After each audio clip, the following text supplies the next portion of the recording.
Eileen Gu wins silver for fifth Olympic medal. Canadian Megan Oldham's gold is her second of the Games. Livorno, Italy, AP. Eileen Gu last competed in a big air contest 4 years ago. She learned the trick that helped her reach the medal stand Monday night 4 days ago. Then, in a frenzied training session before the snowy Olympic final, she tried an even bigger trick, but hit her head on the landing and cracked her helmet. Given all that, finishing second, a mere 1.75 points behind Canada's Megan Oldham, felt like a victory, not a loss for the sport's best-known star. Given all that, picking up a fifth medal in the 5 events she has entered over 2 Winter Olympics felt like a time to celebrate, not think about what might have been. 5-time Olympic medalist kind of has a nice ring to it, Gu said. While Gu has 2 silvers at these Olympics, one in slopestyle and the latest in big air, Oldham, the 24-year-old from Parry Sound, Ontario, has a bronze and a gold. Egged on by her older brother, Bruce, who is also a pro free skier, Oldham traded in gymnastics and figure skating a handful of years ago to start catapulting herself off mountains. The other sports taught her a lot about air awareness, and spinning in general, she said. It also took her from a pair of dangerous sports to one that borders on death-defying. In this Olympic big air contest, the adrenaline junkies have to ride an actual elevator to the top of a scaffolding on which sits a man-made hill 165 feet in the air. A brutal sport, Oldham called it. A lot of times when you're learning these new tricks, you can fall pretty hard. She suffered a concussion in December and said she felt pressure, not knowing if she could make it back in time for the Olympics. Just coming back from that alone, I'm pretty proud of myself, Oldham said. So was bronze medalist Flora Tabanelli, who took bronze for Italy's 23rd medal of the Games. She's 4 months removed from a torn ACL. She decided to compete in a brace instead of opting for season-ending surgery. 3 months ago, after the injury, I thought I wouldn't make it here, she said. When I arrived here and said to myself, I feel pretty good, it was already a win.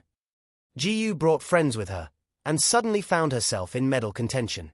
Gu, naturally, came to Italy with better name recognition and higher expectations than anyone else in the snowpark. After her first jump, a 1,440-degree whirl that put her in medal contention, she ran to the stands to celebrate.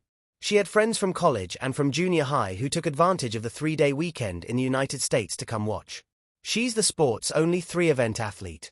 So, over the past few years, something had to give between all the skiing, Stanford University, modeling and globetrotting between her native US and her mom's home country of China, the country she competes for.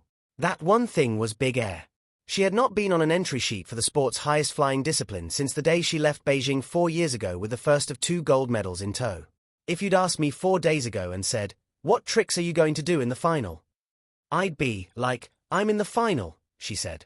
During warm-ups for the final, she crashed while trying a 1,620-degree spin, the likes of which won her that gold. She was fortunate that a near blizzard rushed through the snowpark shortly after, delaying the start by 75 minutes and giving her a chance to rest in a dark room. The contest itself was held under moderate snow, which can slow down the run, and no wind.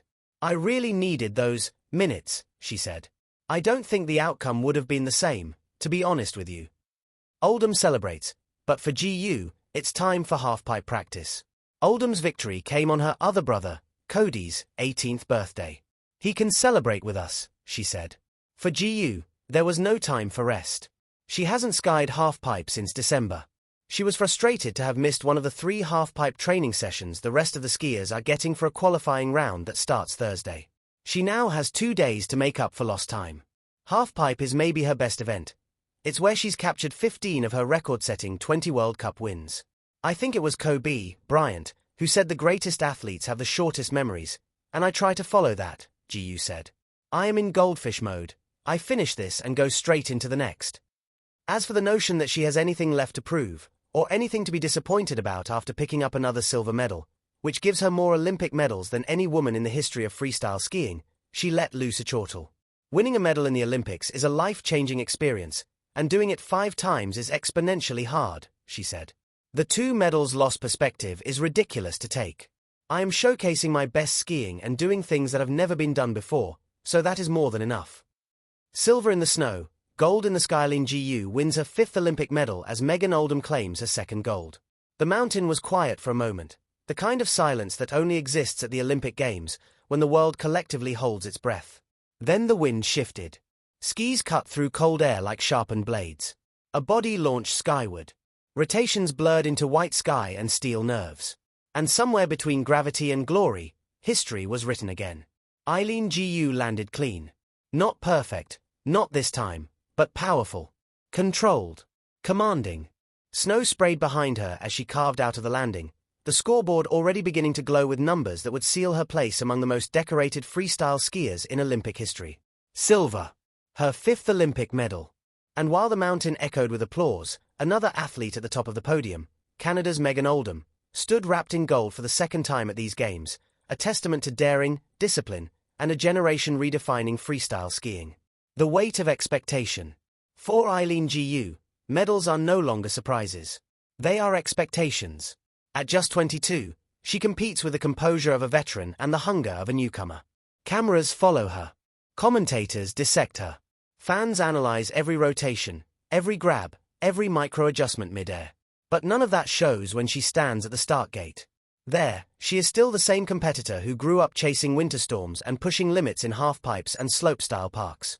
The same athlete who turned youth competitions into stepping stones toward something bigger. Her 5th Olympic medal didn't arrive easily. The course was unforgiving, rails set at angles that demanded precision, jumps towering against a pale winter sky. One slight under-rotation. One edge miscalculation. One overcorrection. Game over. Gu's first run was sharp but cautious, a strategic score builder. She threaded rails with smooth transitions, locked in grabs mid-rotation, and landed with the kind of stability judges reward. But Megan Oldham had already raised the bar. Megan Oldham's moment. Oldham doesn't ski to participate. She skis to detonate expectations. From her first drop-in, it was clear she came for gold. Her amplitude was explosive, higher than anyone else on the course. Her rotations carried authority. But what separated her run was not just difficulty, it was commitment.